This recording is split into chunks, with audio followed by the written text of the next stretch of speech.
আসসালামু আলাইকুম। প্রিয় দর্শক, অন্য মঞ্চের আলাপচারিতায় আপনাদের সকলকে আমন্ত্রণ জানাচ্ছি। আগামী কাল থেকে শুরু হচ্ছে আপনার নো ফ্লাই জোন। কাল থেকে 11 তারিখ থেকে শুরু হচ্ছে। এবার ধাপে ধাপে ধাপে ধাপে চলবে। তার আগে আজকে থেকে ডিফেন্স মানে যেটা আমাদের নৌবাহিনী, বিমান বাহিনী এবং পদাতিক বাহিনী, 3 বাহিনী মিলে একটা এক্সারসাইজ শুরু করেছে। তা এক্সারসাইজটার নাম হচ্ছে এক্সারসাইজ পূর্বী প্রহার। মানে পূর্ব দিকে প্রহার, প্রচন্ড প্রহার, মানে মার হবে, প্রচন্ড মার হবে। এক্সারসাইজ প্রচন্ড প্রহার 2025। তা এখানে অনেক বড় খবর আছে, আমি একটা জিস্টুকু পড়ে দিচ্ছি আপনাদের। পূর্বী প্রচন্ড প্রহার is a large-scale tri-service military exercise involving the Indian Army, Navy and Air Force conducted by the Eastern Command in the high-altitude region in Machuka, Arunachal Pradesh. Seven sister জায়গাটা তো খুব ছোট, তাই ওখানে ট্রাই সার্ভিসের এক্সারসাইজ করাটা খুব মুশকিল। তাই অরুণাচল প্রদেশের একটা ফাঁকা অঞ্চলে, প্রায় 150 স্কয়ার কিলোমিটার একটা ফাঁকা অঞ্চলে এই এক্সারসাইজটা মাচুকাতে হচ্ছে। এটা কিন্তু ইতিহাসে প্রথম যে এয়ার এক্সারসাইজ হতে যাচ্ছে, সেটা হচ্ছে পূর্ব সীমান্তে। এর আগে মানে 1971-এ পাকিস্তানের হাতে যখন বাংলাদেশ ছিল, সেই সময় কিন্তু এরকম এয়ার রুট বন্ধ করে দেওয়া হয়েছিল।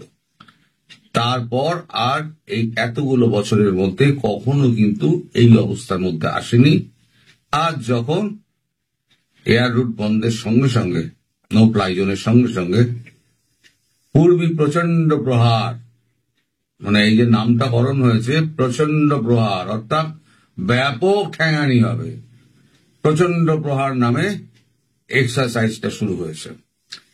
এখন ডিফেন্স থেকে আমাদের একটা পাঠিয়েছে, কি বলে, একটা ছোট ক্লিপিংস পাঠিয়েছে ANI ইন্ডিয়া ওয়ার জোন থেকে। তো ANI এর ক্লিপিংটা আগে আমি জুড়ে দিচ্ছি। ক্লিপিংটা দেখার পর আমি আপনাদের বলবো কি কি হতে যাচ্ছে। আগে ক্লিপিংটা দেখুন।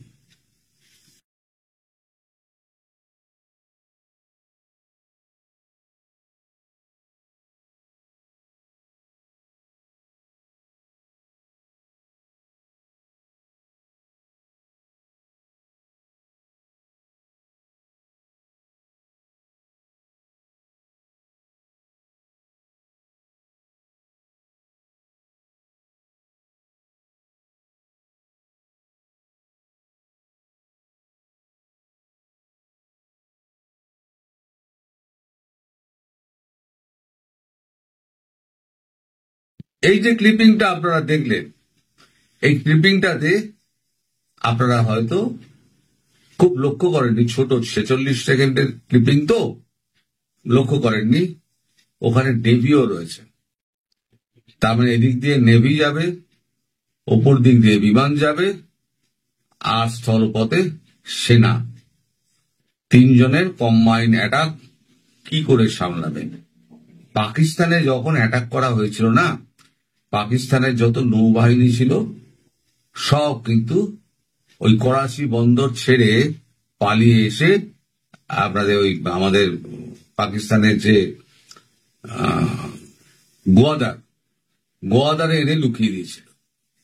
2-3টে না সাবমেরিন আছে, তার মধ্যে একটা ভাঙাচোরা অকেজো হয়ে পড়ে রয়েছে, আর 2টো অর্ধেক কেজো, মানে যখন তখন তাদেরকে ডুবিয়ে দেওয়া যায়। আর গোটা 4 ফ্লিট রয়েছে, তার জানে ভারতীয় ফৌজ মেরে একদম ডুবিয়ে দেবে। তাই আগে ভাগে তারা এনে এই বন্দরে লুকিয়ে রেখে দিয়েছিল গোয়াদারে। তো এরা এখন গিয়েছে পাকিস্তানের হয়ে বা বাংলাদেশের হয়ে, পাকিস্তান নৌবাহিনীর কর্তারা গিয়েছে, তারা নাকি সাপোর্ট দেবে। যারা নিজেদের দেশে আক্রমণের সময় যারা পালিয়ে করাচি থেকে গোয়াদার বন্দরে যারা লুকিয়ে রেখে দেয় তাদের জাহাজ, তারা এসে সাহায্য করবে এই বাংলাদেশের চট্টগ্রামে দাঁড়িয়ে, এটা যদি কেউ ভাবে তাহলে সে মূর্খের স্বর্গে বাস করছে। আমাদের এর খুব আক্ষেপ ছিল নৌবাহিনীর, যে আমাদের কিছু করতে দিলেন না। তখন রাজনাথ সিং বলেছিলেন যে এবার শুরু করবেন আপনারা, আমরা আপনাদের প্রথম সুযোগ দেব।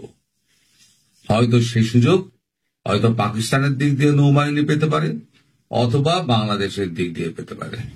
এখন এই যে প্রচন্ড প্রহার যে এটা হচ্ছে, মানে পূর্বী প্রচন্ড প্রহার, ওদিকে যেমন ত্রিশূল হচ্ছে, এখানে একটা বিশেষ নামকরণ হয়েছে প্রচন্ড প্রহার। পূর্বী প্রচন্ড প্রহার মানে পূর্ব দিকে প্রচন্ড প্রহার দেওয়া হবে। তার মানে বিন্দুমাত্র আপনারা মানে এর মধ্যে থাকবেন না, দ্বিধায় থাকবেন না যে কিছু হবে না। কিছু হওয়ার মতো সমস্ত ক্ষেত্রগুলো কিন্তু একেবারে প্রস্তুত হয়ে রয়েছে, এবং আমি আপনাদের সেটা দেখিয়েও দিলাম।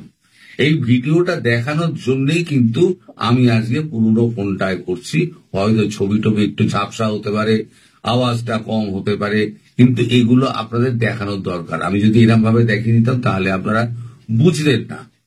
আর ভিডিওর সাউন্ডটা আমি ইচ্ছে করে অফ করে দিয়েছি, কারণ এত গোলাগুলির শব্দ সেক্ষেত্রে ইউটিউব করতে পারে কি এটাকে রেস্ট্রিকশন দিয়ে দিতে পারে। তাই গোলাগুলির শব্দগুলো এড়ানোর জন্য, শুধু আলোর ঝলকানি দেখানোর জন্য আপনাদের ওই ভিডিওটি দেখালাম। এর সঙ্গে গোলাগুলির শব্দটা বুঝে নিন যে রকেটের যখন উৎক্ষেপণ হয় আর যখন পড়ে তার শব্দগুলো কি হয়। আমি ভাবছি এর যদি 10% যদি বাংলাদেশের ওপরে পড়ে তাহলে বাংলাদেশের কোনো অস্তিত্ব কি বজায় থাকবে? এদিকে শুনছি আবার ড্রোনটার আলাদা হবে, কামাকাজি ড্রোনের যে এক্সারসাইজ হবে সেটা আলাদা হবে।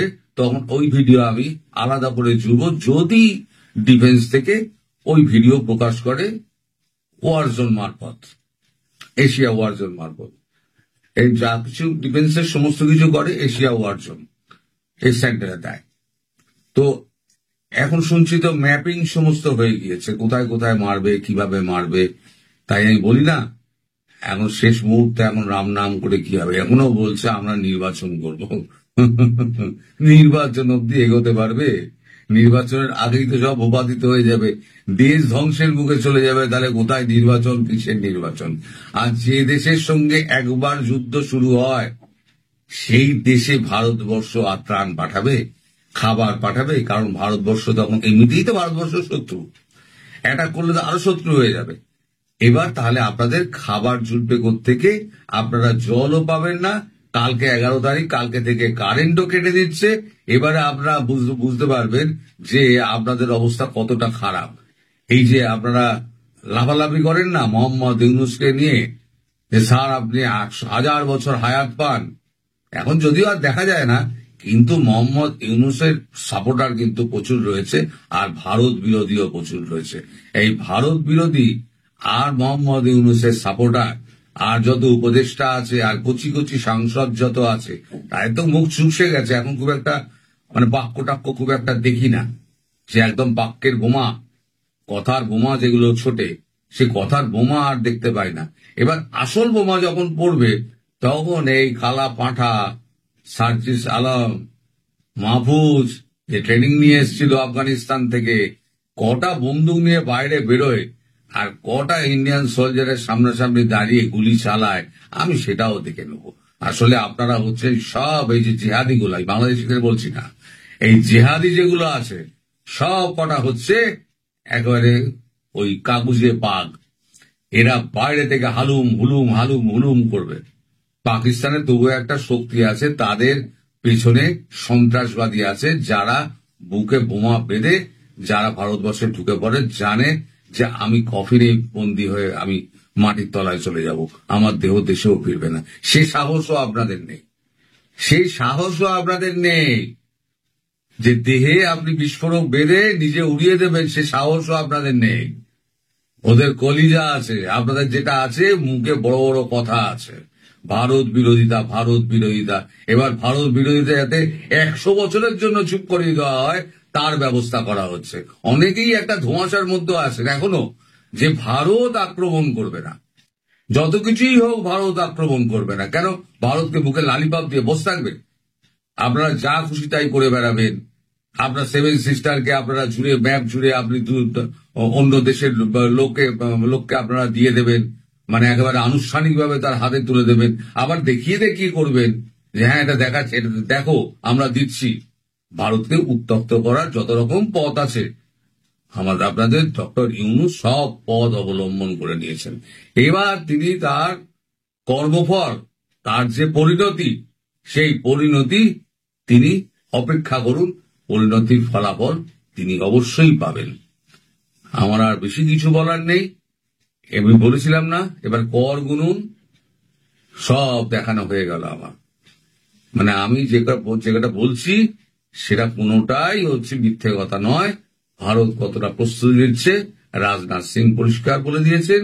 আর আজকে থেকে প্রচন্ড প্রহার এক্সারসাইজ দিয়ে ভারত বুঝিয়ে দিচ্ছে যে কোনো দিন, যে কোনো সময়, যে কোনো টাইমে আপনাদের ওপরে আঘাতটা নেমে আসবে। কাল কারেন্ট বন্ধ হবে, এখন ডিজেল বন্ধ হয়ে যাবে, তারপরে আক্রমণ হবে, একেবারে বাংলাদেশ ধূলিসাৎ হবে। তারপরেতে ছোট আক্রমণ করলেই বাংলাদেশ শেষ হয়ে যাবে, বড় আক্রমণ করতে হবে না। তবে একটা ব্রহ্মোস মারবে, আমার কথা মিলিয়ে দেবেন। একটা যখন ব্রহ্মোসকে যখন উত্তর দিনাজপুরে পাঠিয়েছে টিমকে, তাহলে একটা ব্রহ্মোস অন্তত মারবে শিক্ষা দেওয়ার জন্য। একেবারে পুরো কেন্দ্রস্থলে যেখানে যেখানে মারার সেখানে একটা বেছে রেখে দিয়ে সেখানে মারবে। মেরে ওখানে 250 ফিট কি 300 ফিট গভীর একটা গর্ত খুঁড়ে দেবে, দিয়ে ওখানে জলাশয় বানিয়ে দেবে। এটা হচ্ছে আপনাদের চরম দণ্ড। তারপরেতে নিধন শুরু হবে কাদের? নিধন শুরু হবে এই যত জিহাদি আছে তাদেরকে। আর সেক্ষেত্রে সাপোর্ট লাগবে আওয়ামী লীগের, কারণ আমাদের ভারতীয় সৈন্যদের চিনে না কি আওয়ামী লীগ কি রাজাকার, সেগুলোকে চিনিয়ে দিতে গেলে আওয়ামী লীগের প্রয়োজন। আমি ঠিক সময় মতো বলে দেবো যে কোন সময় আওয়ামী লীগকে পথে নামতে হবে এবং এই রাজাকার বাহিনীকে ছিনিয়ে দিতে হবে। কারণ এলাকার রাজাকারকে আপনারাই একমাত্র আইডেন্টিফাই করতে পারবেন। আপনারা এই রাজাকার দেখিয়ে দেবেন, কোমরে দড়ি পরিয়ে ভারতবর্ষে নিয়ে আসা হবে, সূর্যের আলো আর দেখতে পাবে না। আর মোহাম্মদ ইউনূসের কি হবে? আমি তা বহুদিন ধরেই বলে যাচ্ছি, ওনার শেষ দিনগুলো অত্যন্ত করুণ হবে, অত্যন্ত করুণ হবে। বাকি উপদেশটা যেগুলো আছে সেগুলো যদি এদিক ওদিক ছাড়ও পায়, অত্যন্ত করুণ হবে।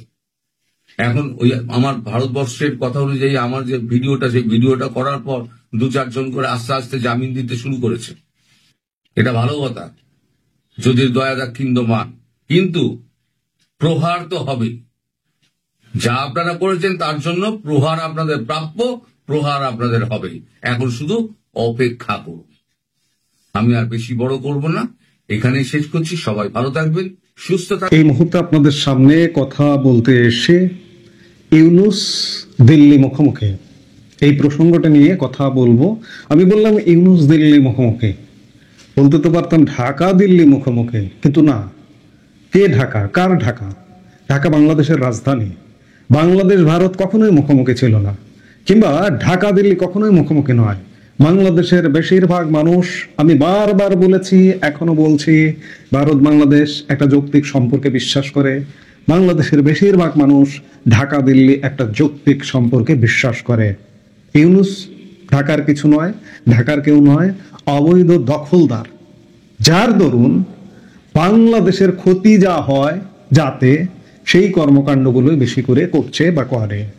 ডক্টর ইউনূস এই অবৈধ ক্ষমতা দখল প্রাককালেই যদি বলেন, শপথ নেবার প্রাককালেই যখন দেখলেন যে বাংলাদেশ কিছু অংশ, একটি উত্তপ্ত অংশ আছে যে ভারত বিরোধী, সেই ভারত বিরোধী সেন্টিমেন্টটাকে কাজে লাগানোর জন্য শপথ গ্রহণের আগে, এগুলো কথা অনেকবার বলেছি, আবারও বলছি, স্মরণ করিয়ে দিতে হবে বারবার, যে শপথ গ্রহণের আগেই ফ্রান্স থেকে হুঙ্কার দিলেন, প্যারিস থেকে, যে বাংলাদেশ যদি কোনোভাবে আক্রান্ত হয় তাহলে ভারতের উত্তর পূর্বাঞ্চলের রাজ্যগুলো, কলকাতা, কেউ রক্ষা পাবে না। ভারত কি বাংলাদেশকে আক্রমণ করেছিল সেই সময়?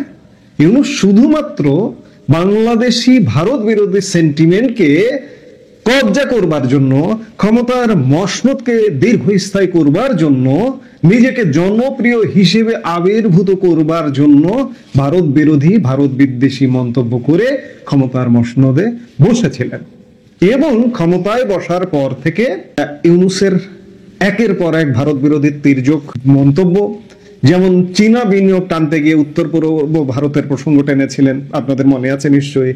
আবার নেপালের প্রতিনিধি ইউনূসের সাথে সাক্ষাৎ করতে এলে নেপালের প্রতিনিধির সাথে সেভেন সিস্টার্স প্রসঙ্গ টেনেছিলেন তিনি। অতি সম্প্রতি পাকিস্তানি শীর্ষ জেনারেল শাহির শামশাদ মির্জাকে যে একটা বই উপহার দিয়েছেন জুলাই সহিংসতার চিত্রকর্মের, তার প্রচ্ছদটা নিয়েও ভারতে ব্যাপক বিতর্কের জন্ম দিয়েছিল, ব্যাপক সমালোচনা হয়েছিল। এই যখন অবস্থা, তখন তথাকথিত বাংলাদেশের অন্তর্বর্তী সরকারের প্রধান উপদেষ্টা মোহাম্মদ ইউনূসকে নিয়ে ভারতের প্রতিরক্ষা মন্ত্রী রাজনাথ সিং একটা মন্তব্য করেন। ভারতের নেটওয়ার্ক 18 গ্রুপের প্রধান সম্পাদক রাহুল যোশীর সঙ্গে গত শুক্রবার একান্ত সাক্ষাৎকারে রাজনাথ সিং বাংলাদেশের অন্তর্বর্তীকালীন সরকারের প্রধান উপদেষ্টা মোহাম্মদ ইউনূসকে নিজের কথাবার্তায় সতর্ক থাকার পরামর্শ দেন। সাক্ষাৎকারে রাজনাথ সিং বলেছিলেন যে আমরা বাংলাদেশের সাথে কোনো টানাপোড়েন চাই না, তবে ইউনূসকে তার বক্তব্যে সতর্ক থাকতে হবে। শুক্রবার নেটওয়ার্ক 18 গ্রুপের একটি গণমাধ্যম ফার্স্ট পোস্ট এই সাক্ষাৎকারটি প্রকাশ করে। আর এই সাক্ষাৎকার প্রসঙ্গে গতকাল রোববার বাংলাদেশের পররাষ্ট্র মন্ত্রণালয় একটি প্রতিক্রিয়া দেখিয়েছে। পররাষ্ট্র মন্ত্রণালয়ের মুখপাত্র বলেন, ভারতের প্রতিরক্ষা মন্ত্রী রাজনাথ সিং বাংলাদেশের সম্মানিত প্রধান উপদেষ্টা অধ্যাপক মোহাম্মদ ইউনূস সম্পর্কে যে মন্তব্য করেছেন তা আমাদের নজরে এসেছে। তিনি পুনর্ব্যক্ত করেন, বাংলাদেশ ভারতের সঙ্গে সার্বভৌম সমতা, পরস্পরের অভ্যন্তরীণ বিষয়ে হস্তক্ষেপ না করা এবং পারস্পরিক শ্রদ্ধার ভিত্তিতে পারস্পরিকভাবে লাভজনক সম্পর্ক বজায় রাখতে অঙ্গীকারাবদ্ধ। এই মুখপাত্র আরো বলেন, বাংলাদেশ বিশ্বাস করে যে দৃষ্টিভঙ্গির পার্থক্যগুলো গঠনমূলক ও শ্রদ্ধাশীল সংলাপের মাধ্যমেই সবচেয়ে ভালোভাবে সমাধান করা সম্ভব। রাজনাথ সিং কিন্তু তার সাক্ষাৎকারে এ কথাও বলেছিলেন যে ভারত বাংলাদেশের সাথে কোনো দ্বন্দ্ব চায় না, একটা সুন্দর স্বাভাবিক সম্পর্ক চায়। আপনি একের পর এক তির্যক মন্তব্য করে যাবেন, আপনার তির্যক মন্তব্যকে সতর্ক করে দেবে ভারত, আর আপনি সেটি নিয়ে প্রতিক্রিয়া দেখাবেন, এটা তো ভারত নিশ্চয়ই স্বাভাবিকভাবে নেবে না বা নেয় না। এবং ভারতীয়রা এটি বলছে যে রাজনাথ সিং যে কথাটি বলেছেন সেটি যথার্থ বলেছেন ইউনূসের জন্য। এমনকি আমরা বাংলাদেশের মানুষও মনে করি যে ইউনূসের বাড়াবাড়িপূর্ণ কথাবার্তা, বিশেষ করে ভারতকে নিয়ে, কারণ আমরা ভারতের সাথে সুন্দর সম্পর্ক বজায় রাখতে চাই। আজকে 15 মাসে ভারতের সাথে সম্পর্ক খারাপের কারণে আমরা বহু ক্ষতিগ্রস্ত হয়েছি। অর্থনৈতিক, পর্যটন, চিকিৎসা, ব্যবসা বাণিজ্য, নানা ক্ষেত্রে আমরা বহুমুখী ক্ষতিগ্রস্ত হয়ে গেছে। আমাদের ভিসা 15 মাসে আমাদের পর্যটন ভিসা টোটালি বন্ধ। ভারতের শুধুমাত্র 2টো ভিসা চালু আছে, চিকিৎসা ভিসা এবং শিক্ষার্থীদের জন্য ভিসা। এটিও সীমিত, যথেষ্ট যাচাই বাছাই করে দেয়া হয়। বাংলাদেশের বহু মানুষ ভারতের উন্নত চিকিৎসা থেকে বঞ্চিত হচ্ছে গত 15 মাস যাবত। আমরা তো এমনটা চাই না। আজকে ইউনূস দিল্লি মুখোমুখি, বাংলাদেশ ভারত কিন্তু মুখোমুখি নয়। এর শেষ কোথায়? এর শেষ নিশ্চয়ই হতে হবে, ইউনূসের অবসান হতে হবে। ইউনূসের অবসান হলেই কেবলমাত্র ভারত বাংলাদেশ সম্পর্ক উন্নয়ন সম্ভব। এছাড়া কোনোভাবেই এই সম্পর্কের উন্নয়ন আর সম্ভব নয়। ইউনূসের বিদায় হতে হবে। ইউনূসের বিদায় ঘন্টা ইতিমধ্যে বেজে গেছে, সময়ের ব্যাপার। আমরা বলছি, বারবার বলছি, কিন্তু আর কত ভাই, একটা সহ্যের তো সীমা আছে। সকল সীমা লঙ্ঘন করে ফেলেছে ইউনূস। কাজে ইউনূসের বিদায় হতে হবে। ভারত বাংলাদেশ সম্পর্কের মতো বাংলাদেশের নানা ক্ষেত্রে একটা স্টেবল পরিবেশ আসতে হবে, সেটি একান্ত কাম্য। নইলে বাংলাদেশের খুব বড় ধরনের ক্ষতি হয়ে যাবে। এই মুহূর্তে এ পর্যন্ত।